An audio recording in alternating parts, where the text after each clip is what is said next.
after the people of Israel were delivered from the bondage of slavery in Egypt, and wandered through the wilderness en route to the land that God had promised them, they now stand, in our text, they now stand on the eastern edge of the Jordan River, poised to take possession of the gift of the promised land, and receiving a list of laws and regulations on how to be community. Now, their existence before this period of exodus and liberation was a time of utter abandonment. They had no name, they had no voice, they had no freedom, they had no rights, they had no support. But God heard their cries, saw their oppression, and knew all about their trouble, and intervened with a mighty hand to deliver them. And after many years of slavery, violence, and oppression, they are now about to become a people with a name, with a future, with a heritage, and with possibilities. And as they are gathered there to take possession of the gift, there are some profound questions that are roaming in the air. What do a people who were once not a people do when they become liberated people? How do people who were slaves and then wanderers live into their new identity as God's beloved? Will they get their material gains and say, we made it? I don't remember what it was like. Will they recreate the systems and practices of the people from whom God delivered them? In a word, will they impose slavery on somebody else? Sometimes the oppressed take on the characteristics of their oppressors. Or will they resist the powers that oppress and seek the liberation of others? In a word, what will they do? Who will they be? And Moses, who is coming to the end of his life and preparing to pass the mantle of leadership on to a new generation, in effect, the Joshua generation, addresses those questions for the people in laying out what is expected of liberated people. And it is powerful instruction. And so Moses tells them, once you have arrived to the place of safety, once you've arrived at liberation and victory, once you settle into the new normal as a liberated people with a name, with a voice, with an identity, the first thing you do, and I can just see them waiting to hear, what's the first thing? The first thing you do is you give back. Oh, I know some didn't want to hear that. Those are the first thing you do once you get there. Is you give back. You pay your tithes. You take the first fruit of the bounty that you have received and you share it. Moses is not asking them to give back or to pay their tithes as an attempt to pay God back. He's not even asking for it so that you can build up the community. That's not even why he's asking. No, Moses is telling them that giving back is an act of thanksgiving. It is an act of recognition that now you have been blessed. That now you have been given something that will carry you throughout the rest of your existence. You've been given a name. You've been given an opportunity. You've been given something. So recognize they are to give back, to honor God for what God has done. And then the second thing they are to do after they've given back and after they bring their gifts of thanksgiving for their liberation, and I know they're trying to hear now, when do I get my mansion? When do I get to run things? You know, that's what some of us do when we get out of a problem. When do I run stuff? But the second thing they are supposed to do, they are supposed to tell the story of their liberation. They are to remember and tell how when they were languishing in slavery without a name, without a voice, without hope, God heard them. God saw their affliction. God saw their toil and oppression. And then God delivered them with a mighty hand. And then God gave them land and liberation as pure gift. They're to tell the story. And then they tell the story. Well, why do we have to tell the story? Because now every generation will hear it. Every generation, the ones who had never known the sting of the lash, the ones who had never known the oppression of slavery, they will now know how God delivered them. They will hear the story of their liberation, and they will know from where they come. And then that next generation, generation after generation, will be invited to remember, to give back, and tell the story all over again. And here's the thing, it is a story of liberated lives that is told even unto this day by the descendants of the people of Israel. It is still told. I don't know if you've ever been to a Seder, but the story is still told to this day about liberation. It is a story of finding one's place and purpose as God's beloved. It's a story of people's very identity and visibility arising victorious out of hatred, violence, and oppression. It is a story of people whose marginality and vulnerability become a testimony to God's solidarity with those who are oppressed. The people of Israel are to give back and tell this story. The Joshua generation and all the generations that will come after are commanded to remember, to give back, to tell the story of this moment of liberation. And to do so will be an act of thanksgiving, a source of hope. And here we go, an occasion for pride. You see what I did? So how will we,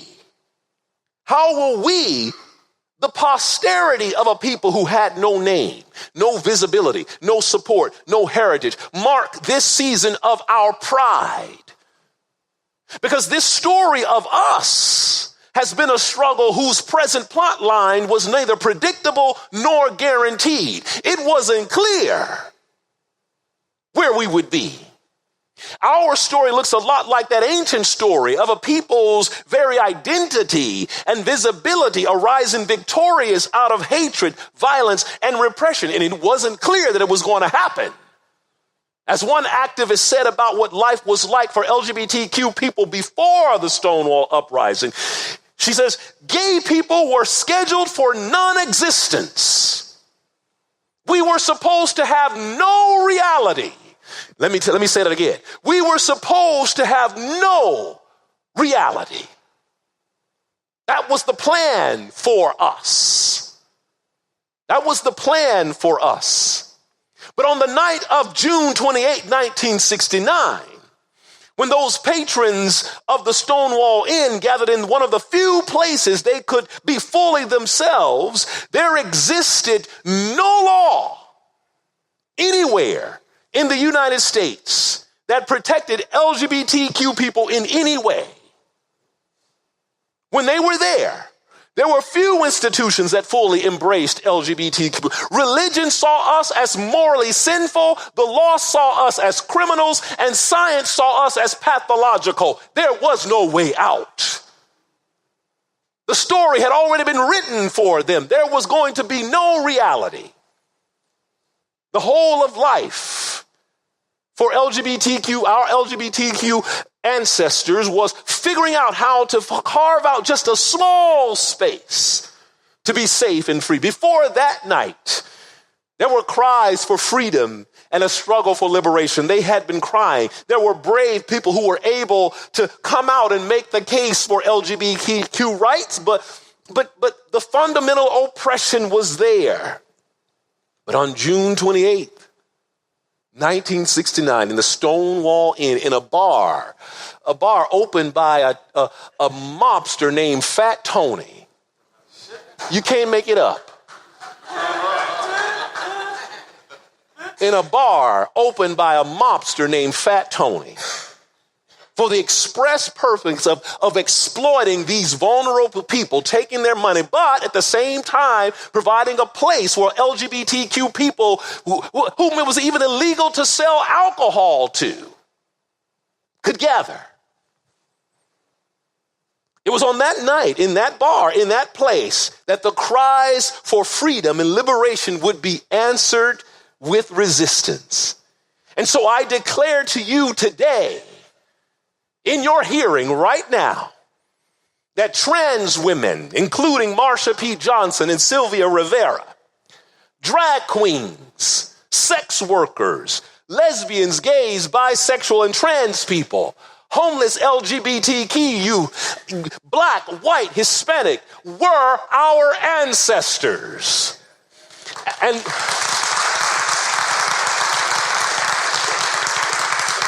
they were our ancestors, and they refused to be pushed around in the routine bar raids that police who used their power to destroy, oppress, and dominate people who had no social or political power. For 5 nights, our ancestors, who were dismissed as nobodies, who could be abused and harassed because they did not matter, asserted themselves as people who could stand out in the open and identify proudly as LGBTQ and be mobilized into a movement for liberation.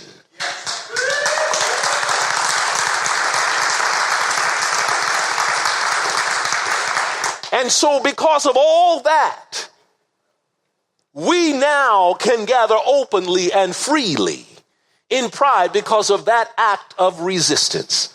Oh, I know, you say it, Pastor, there remains struggle and backlash, and too many LGBTQ people are subjected to violence and discrimination. Our members of our trans family are killed too much. We have struggle before us, but in the midst of it all, we now have a name.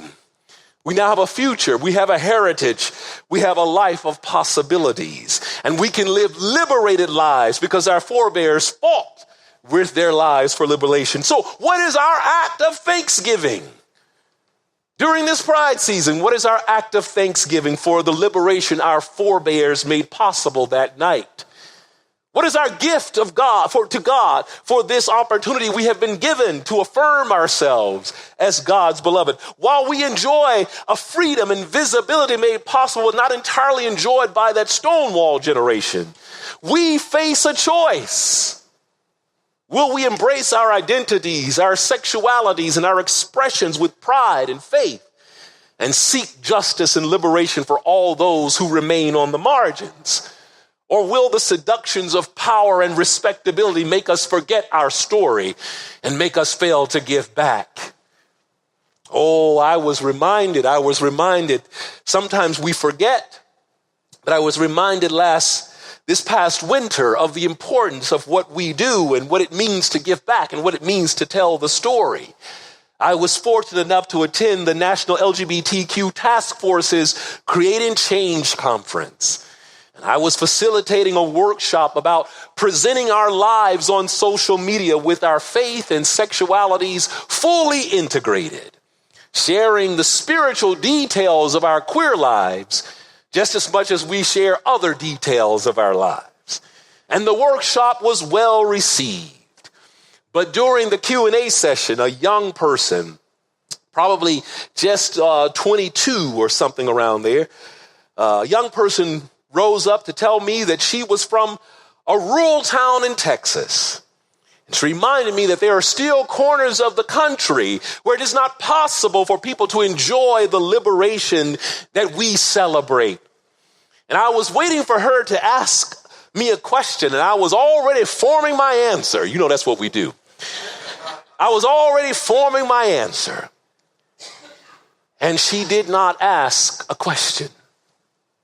She told me that she and a few of her friends have been sending books and pamphlets to these hostile areas, telling the stories of gay liberation and the story of the lives of our LGBTQ heroes and sheroes. They have been placing LGBTQ-themed books on the library shelves, unbeknownst to the librarians.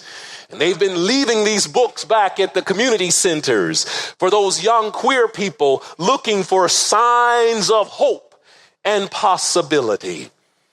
And in one swoop, this young person was telling me about giving back, about telling the story in the midst of hostile territory.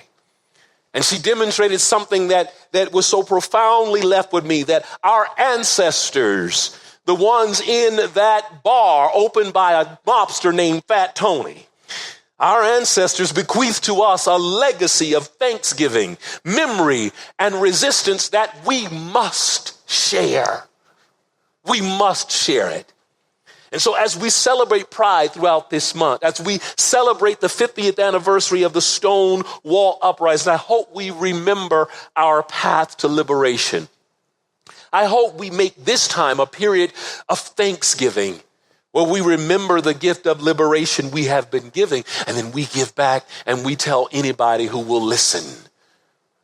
I pray that we let our lives become, as the poet Alden Solovey called, a testimony to the longings and aspirations of our ancestors. Oh, all God's children, we have a name now. We have a voice now. We have a heritage.